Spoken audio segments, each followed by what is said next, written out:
ओम शांति। 11 सितंबर 2025। बाबा के महावाक्य। मीठे बच्चे, तुम सारी दुनिया के सच्चे सच्चे मित्र हो। तुम्हारी किसी से भी शत्रुता नहीं होनी चाहिए। प्रश्न: तुम रूहानी मिलिट्री हो। तुम्हें बाप का कौन सा डायरेक्शन मिला हुआ है जिसे अमल में लाना है? उत्तर: तुम्हें डायरेक्शन है कि बैज सदा लगा कर रखो। कोई भी पूछे यह क्या है, तुम कौन हो, तो बोलो हम हैं सारी दुनिया से काम की अग्नि को बुझाने वाले फायर ब्रिगेड। इस समय सारी दुनिया में काम अग्नि लगी हुई है। हम सबको संदेश देते हैं, अब पवित्र बनो, दैवी गुण धारण करो तो बेड़ा पार हो जाएगा। ओम शांति। मीठे मीठे रूहानी बच्चे सहज याद में बैठे हैं। कोई कोई को डिफिकल्ट लगता है, बहुत मूंझते हैं। हम टाइट अथवा स्ट्रिक्ट होकर बैठे। बाप कहते हैं ऐसी कोई बात नहीं है, कैसे भी बैठो, बाप को सिर्फ याद करना है। इसमें मुश्किलात की कोई बात नहीं। वह हठ योगी ऐसे टाइट होकर बैठते हैं, टांग टांग पर चढ़ाते हैं। यहाँ तो बाप कहते हैं आराम से बैठो, बाप को और 84 के चक्र को याद करो। यह है ही सहज याद। उठते बैठते बुद्धि में रहे। जैसे देखो यह छोटा बच्चा बाप के बाजू में बैठा है। इनको बुद्धि में माँ बाप ही याद होंगे। तुम भी बच्चे हो ना। बाप को याद करना तो बहुत सहज है। हम बाबा के बच्चे हैं, बाबा से ही वर्षा लेना है। शरीर निर्वाह अर्थ गृहस्थ व्यवहार में भल रहो। सिर्फ औरों की याद बुद्धि से निकाल दो। कोई हनुमान को, कोई किसको, साधु आदि को याद करते थे। वह याद छोड़ देनी है। याद तो करते हैं ना। पूजा के लिए पुजारी को मंदिर में जाना पड़ता है। इसमें कहाँ जाने की भी दरकार नहीं है। कोई भी मिले बोलो शिव बाबा का कहना है मुझे एक बाप को याद करो। शिव बाबा तो है निराकार। जरूर वह साकार में ही आकर कहते हैं मामेकम याद करो। मैं पतित पावन हूँ। यह तो राइट अक्षर है ना। बाबा कहते हैं मुझे याद करो, तुम सब पतित हो। यह पतित तमो प्रधान दुनिया है ना। इसलिए बाबा कहते हैं कोई भी देहधारी को याद नहीं करो। यह तो अच्छी बात है ना। कोई गुरु आदि की महिमा नहीं करते हैं। बाप सिर्फ कहते हैं मुझे याद करो तो तुम्हारे पाप कट जाएंगे। यह है योग बल अथवा योग अग्नि। बेहद का बाप तो सच कहते हैं ना। गीता का भगवान निराकार ही है, श्री कृष्ण की बात नहीं। भगवान कहते हैं सिर्फ मुझे याद करो और कोई उपाय नहीं। पावन होकर जाने से ऊंच पद पाएंगे, नहीं तो कम पद हो जाएगा। हम तुमको बाप का संदेश देते हैं, मैं संदेशी हूँ। इस समझाने में कोई तकलीफ नहीं है। माताएं अहिल्याएं कुब्जाएं भी ऊंच पद पा सकती हैं, चाहे यहाँ रहने वाले हो, चाहे घर गृहस्थ में रहने वाले हो। ऐसे नहीं कि यहाँ रहने वाले जास्ती याद कर सकते हैं। बाबा कहते हैं बाहर में रहने वाले भी बहुत याद में रह सकते हैं, बहुत सर्विस कर सकते हैं। यहाँ भी बाप से रिफ्रेश होकर फिर जाते हैं तो अंदर में कितनी खुशी रहनी चाहिए। इस छींची दुनिया में तो बाकी थोड़े रोज हैं, फिर चलेंगे श्री कृष्णपुरी में। श्री कृष्ण के मंदिर को भी सुखधाम कहते हैं। तो बच्चों को अपार खुशी होनी चाहिए, जबकि तुम बेहद के बाप के बने हो। तुमको ही स्वर्ग का मालिक बनाया था। तुम भी कहते हो बाबा 5000 वर्ष पहले भी हम आपसे मिले थे और फिर मिलेंगे। अब बाप को याद करने से माया पर जीत पानी है। अब इस दुखधाम में तो रहना नहीं है। तुम पढ़ते ही हो सुखधाम में जाने के लिए। सबको हिसाब किताब चुकतो कर वापस जाना है। मैं आया ही हूँ नई दुनिया स्थापन करने। बाकी सब आत्माएं चली जाएंगी मुक्ति धाम।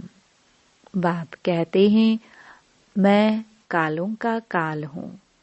सबको शरीर से छुड़ाए और आत्माओं को ले जाऊंगा। सब कहते भी हैं हम जल्दी जाए।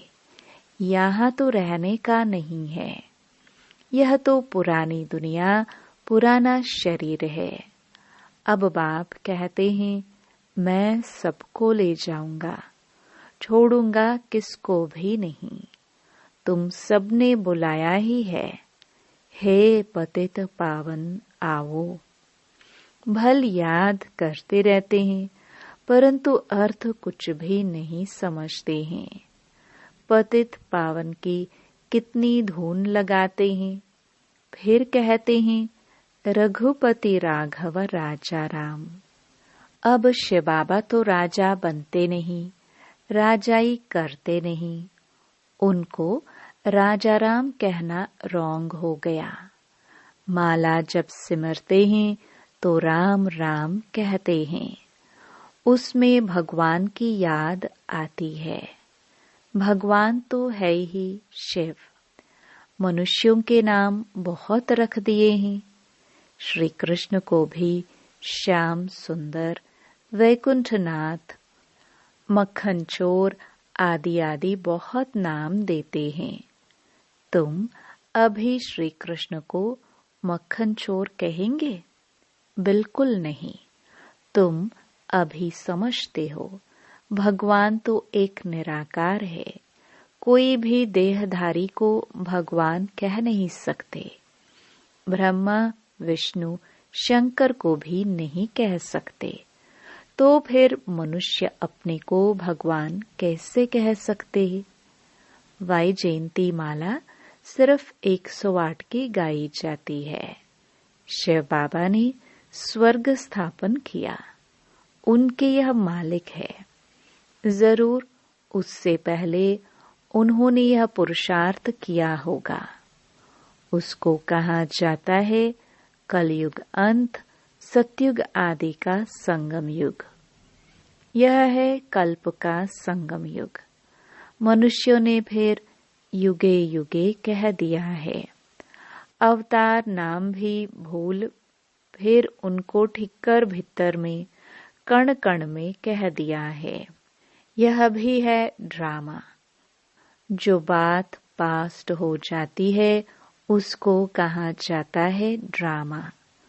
कोई से झगड़ा आदि हुआ, पास हुआ, उनका चिंतन नहीं करना है। अच्छा, कोई ने कम जास्ती बोला, तुम उनको भूल जाओ। कल्प पहले भी ऐसे बोला था। वह बातें याद रहने से फिर बिगड़ते रहेंगे। वह बात फिर कभी भूलो भी नहीं। तुम बच्चों को सर्विस तो करनी ही है ना। सर्विस में कोई विघ्न नहीं पड़ना चाहिए। सर्विस में कमजोरी नहीं दिखानी चाहिए। शिव बाबा की सर्विस है ना, उनमें कभी जरा भी ना नहीं करना चाहिए, नहीं तो अपना पद भ्रष्ट कर देंगे। बाप के मददगार बने हो तो पूरे मदद देनी है। बाप की सर्विस करने में जरा भी धोखा नहीं देना है। पैगाम सबको पहुंचाना ही है। बाप कहते रहते हैं, म्यूजियम का नाम ऐसा रखो जो मनुष्य देख अंदर घुसे और आकर समझे, क्योंकि यह नई चीज है ना। मनुष्य नई चीज देख अंदर घुसते हैं। आजकल बाहर से आते हैं भारत का प्राचीन योग सीखने। अब प्राचीन अर्थात पुराने ते पुराना, वह तो भगवान का ही सिखाया हुआ है, जिसको 5000 वर्ष हुए हैं। सतयुग त्रेता में योग होता नहीं। जिसने सिखाया वह तो चला गया। फिर जब 5000 वर्ष बाद आए तभी आकर राजयोग सिखाए। प्राचीन अर्थात 5000 वर्ष पहले भगवान ने सिखाया था। वही भगवान फिर संगम पर ही आकर राजयोग सिखलाएंगे, जिससे पावन बन सकते हैं। इस समय तो तत्व भी तमो प्रधान है। पानी भी कितना नुकसान कर देता है। उपद्रव होते रहते हैं पुरानी दुनिया में। सतयुग में उपद्रव की बात ही नहीं। वहां तो प्रकृति दासी बन जाती है। यहाँ प्रकृति दुश्मन बनकर दुख देती है। इन लक्ष्मी नारायण के राज्य में दुख की बात नहीं थी। सतयुग था। अभी फिर वह स्थापन हो रहा है। बाप प्राचीन राजयोग सिखा रहे हैं, फिर 5000 वर्ष बाद सिखाएंगे। जिसका पाठ है वही बजाएंगे। बेहद का बाप भी पाठ बजा रहे हैं। बाप कहते हैं, मैं इनमें प्रवेश कर स्थापना कर चला जाता हूँ। हाहाकार के बाद फिर जय जयकार हो जाती है। पुरानी दुनिया खत्म हो जाएगी। इन लक्ष्मी नारायण का राज्य था तो पुरानी दुनिया नहीं थी। 5000 वर्ष की बात है। लाखों वर्ष की बात हो नहीं सकती। तो बाप कहते हैं, और सब बातों को छोड़ इस सर्विस में लग जाओ, अपना कल्याण करने। रूठकर सर्विस में धोखा नहीं देना चाहिए। यह है ईश्वरीय सर्विस। माया के तूफान बहुत आएंगे, परंतु बाप की ईश्वरीय सर्विस में धोखा नहीं देना है। बाप सर्विस अर्थ डायरेक्शन तो देते रहते हैं। मित्र संबंधी आदि जो भी आए, सबके सच्चे मित्र तो तुम हो। तुम ब्रह्मा कुमार कुमारियां तो सारी दुनिया के मित्र हो, क्योंकि तुम बाप के मददगार हो। मित्रों में कोई शत्रुता नहीं होना चाहिए। कोई भी बात निकले, बोलो शिव बाबा को याद करो। बाप की श्रीमत पर लग जाना है, नहीं तो अपना नुकसान कर देंगे। ट्रेन में तुम आते हो, वहां तो सब फ्री है। सर्विस का बहुत अच्छा चांस है। बैज तो बहुत अच्छी चीज है, हर एक को लगा कर रखना है। कोई पूछे आप कौन हो, तो बोलो हम हैं फायर ब्रिगेड। जैसे वह फायर ब्रिगेड होते हैं आग को बुझाने के लिए। तो इस समय सारी सृष्टि में काम अग्नि में सब जले हुए हैं। अब बाप कहते हैं काम महाशत्रु पर जीत पहनो। बाप को याद करो, पवित्र बनो, दैवी गुण धारण करो तो बेड़ा पार है। यह बाज श्रीमत से ही तो बने हैं। बहुत थोड़े बच्चे हैं जो बाज पर सर्विस करते हैं। बाबा मुरलियों में कितना समझाते रहते हैं। हर एक ब्राह्मण के पास यह बाज होना चाहिए। कोई भी मिले उनको इस पर समझाना है। यह है बाबा, इनको याद करना है। हम साकार की महिमा नहीं करते। सर्व का सद्गति दाता एक ही निराकार बाप है। उनको याद करना है। याद के बल से ही तुम्हारे पाप कट जाएंगे। फिर अंतमति सोगति हो जाएगी। दुख दाम से छूट जाएंगे। फिर तुम विष्णुपुरी में आ जाएंगे। कितनी बड़ी खुशखबरी है। लिटरेचर भी दे सकते हो।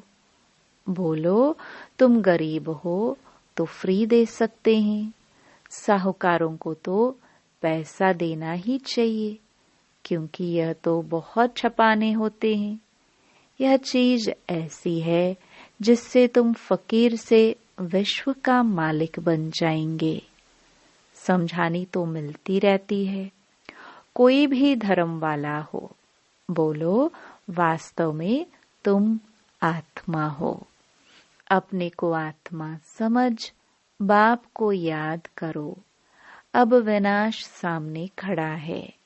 यह दुनिया बदलने वाली है। शिव बाबा को याद करेंगे तो विष्णुपुरी में आ जाएंगे। बोलो यह आपको करोड़ों पद्मों की चीज देते हैं। बाबा ने कितना समझाया है। बैज पर सर्विस करनी है, परंतु बैज लगाते नहीं। लज्जा आती है। ब्राह्मणियां जो पार्टी लेकर आती हैं अथवा कहाँ ऑफिस आदि में अकेले जाती हैं, तो यह बैज जरूर लगा रहना चाहिए। जिसको तुम इन पर समझाएंगे वह बहुत खुश होंगे। बोलो हम एक बाप को ही मानते हैं। वही सबको सुख शांति देने वाला है। उसको याद करो। पतित आत्मा तो जाना सके। अभी यह पुरानी दुनिया बदल रही है। ऐसे ऐसे रास्ते में सर्विस करते आना चाहिए। तुम्हारा नाम बहुत होगा।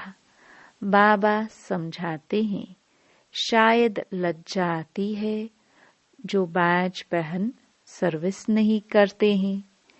एक तो बैज सीढ़ी का चित्र अथवा त्रिमूर्ति, गोला और झाड़ का चित्र साथ में हो।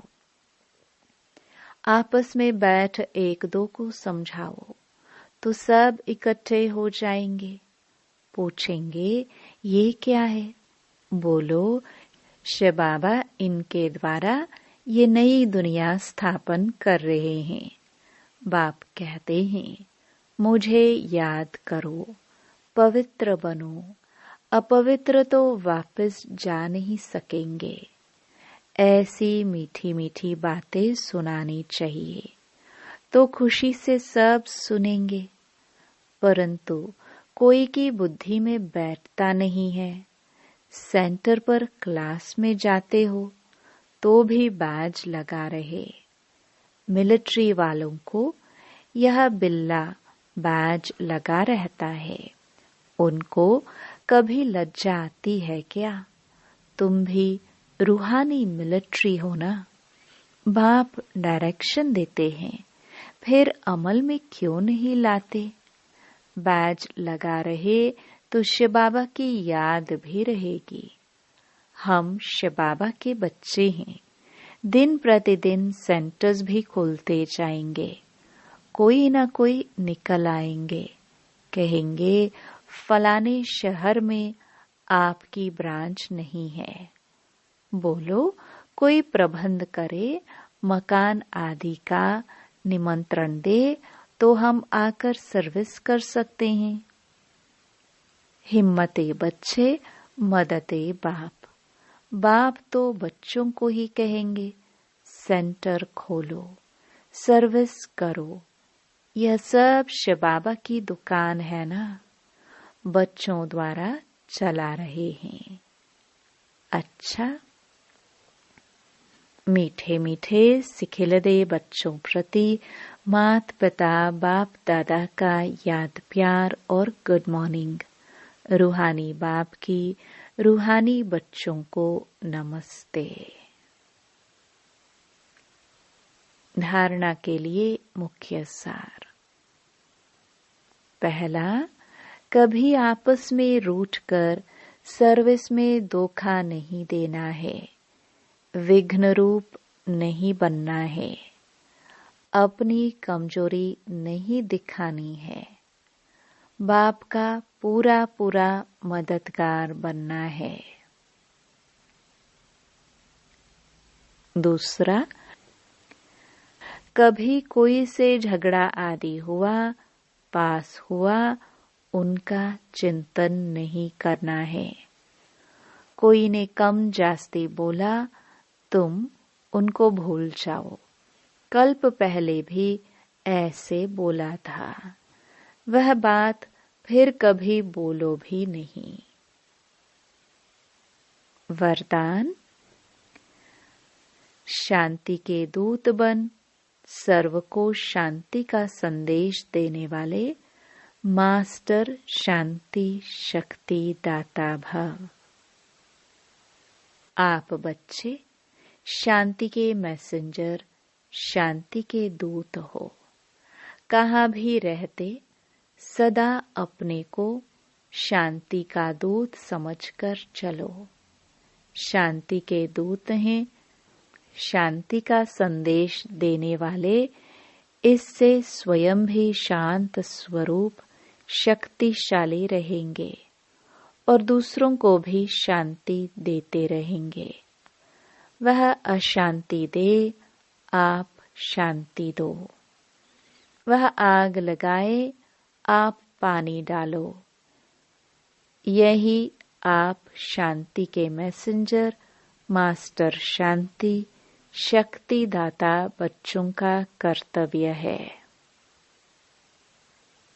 स्लोगन, जैसे आवाज में आना सहज लगता है, वैसे आवाज से परे जाना भी सहज हो। अव्यक्त इशारे। अब लगन की अग्नि को प्रज्वलित कर योग को ज्वाला रूप बनाओ। योग में सदा लाइट हाउस और माइट हाउस की स्थिति का अनुभव करो। ज्ञान है लाइट और योग है माइट। ज्ञान और योग दोनों शक्तियां लाइट और माइट संपन्न हो। इसको कहते हैं मास्टर सर्वशक्तिमान। ऐसे शक्तिशाली आत्माएं किसी भी परिस्थिति को सेकंड में पार कर लेती हैं। ओम शांति।